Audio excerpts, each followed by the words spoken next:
How to add your home address on Waze. Hi everyone, I'm here to assist you today. Without any delay, let's jump right in.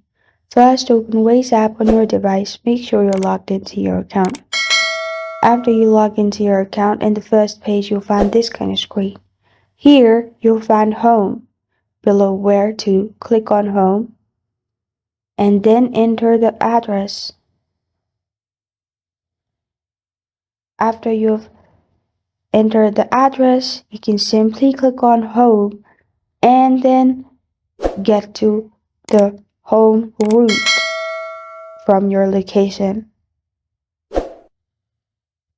After you do this, you're good to go. This is how to add your home address on Waze. Thank you for joining me today. If this video helps you out, please leave a like and subscribe for more. Got a question or want to suggest a topic, comment below. Thank you for watching.